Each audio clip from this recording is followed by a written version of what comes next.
And my name is Kaya Jackson. Okay. I started my nonprofit. How you doing today? I started my nonprofit organization, Justice for Shaking Babies, and I'm here just speaking tonight about what I'm trying to do. I'm trying to get an Egypt's Law in honor of my daughter who passed away from shaken baby syndrome. And my baby was abused back in 2015. Her biological father punched her in the back of the head until she's unconscious at 17 months old. My baby died in 2024. In 2024, February 26th at 3:36 a.m. at the Prisma Health Hospital. She went to cardiac arrest. And they did an autopsy on my baby and said it was homicide linked to her brain injury back from 2015. So my position is to change this law in South Carolina. South Carolina right now says that if you get harmed or injured, well, if you get injured, you have to die within 3 years. If you die past the 3 years, they can't charge for homicide, even if it links back to causation. And that's my position. My baby passed away from her injuries, and my baby should still be here. And I'm just trying to get this law passed. I will never get justice for Egypt because it can't go retroactive, but going forward for all children, adults in South Carolina, there should be no statute of limitations in South Carolina or anywhere, because actually it's different states that don't have statute of limitations. Like recently, my daughter's story was published in People Magazine and People.com, and actually Coroner contacted me out the blue and said that she saw my story on People Magazine, and she just changed the law similar in Virginia because they had a statute of limitation for a year in Virginia, and so South Carolina had precedents to do it. It's just the point. I just gotta push it out there to get this law changed, and it's gonna be Egypt's law. And I have this right here, just so I can state the law.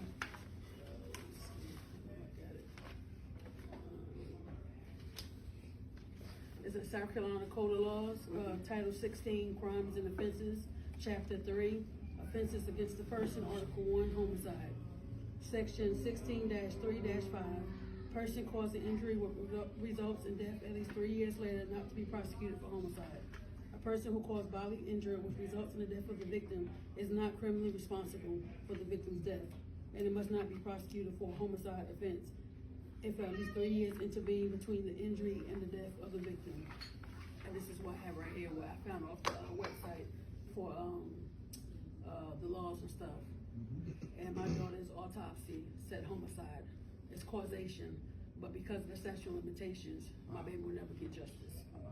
So, and that's what I'm trying to do, is get the law changed in honor of my daughter Egypt law, and to help people in South Carolina, because no matter if it's year, 5 years, 10 years, homicide is homicide, and there should be no statute of limitations.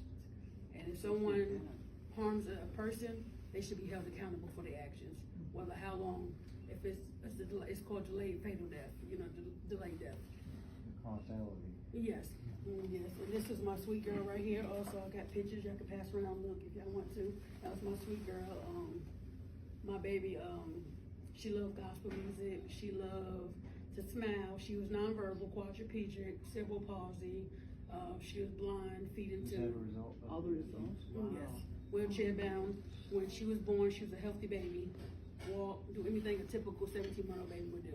Trying to talk, sippy cup, learning stuff. And she went down there to visit with her biological father.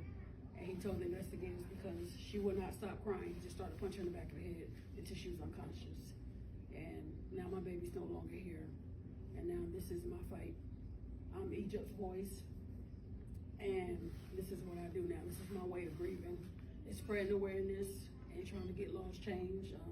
Recently, I did an honorary book bag giveaway in July. I did a free community event to spread awareness. What else have I done? I got a sign that was put up on Woodruff Road for shaking baby awareness. So I do a lot in honor of my daughter. Trying to get the street named after her in my neighborhood. And actually, Sunday I go and speak in Charlotte at another event, spreading awareness about shaken baby syndrome and how laws need to be changed in South Carolina. So. Do you have a website? Yes, I do. What is that? Actually, I got cards with me. Oh, okay. And it's www.foreveregypt2013.org.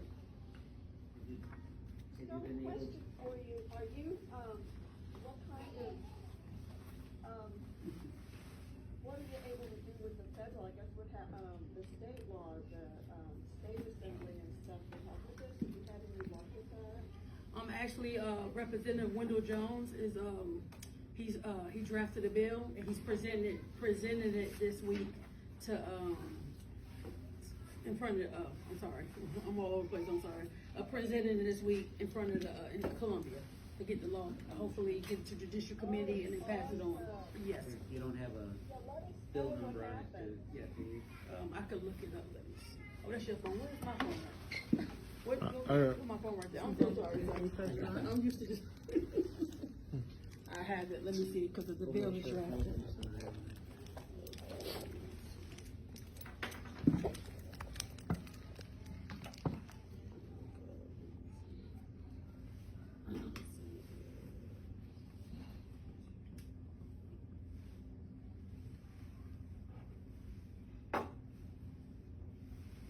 Is there a Department of Justice committee in Columbia? Yeah, Columbia. At the state level? That I don't know. You know that, Kaya? Say it one more time, sir. There's the committee for child protection in Columbia? No, I don't know. I know that he said once he presented, it will have to go through the judicial committee. They will have to, approve it or agree or vote on it, and then it could go to the Senate, to the House. That's all he was telling me. All right. And what's the bill again? So you've already made your essential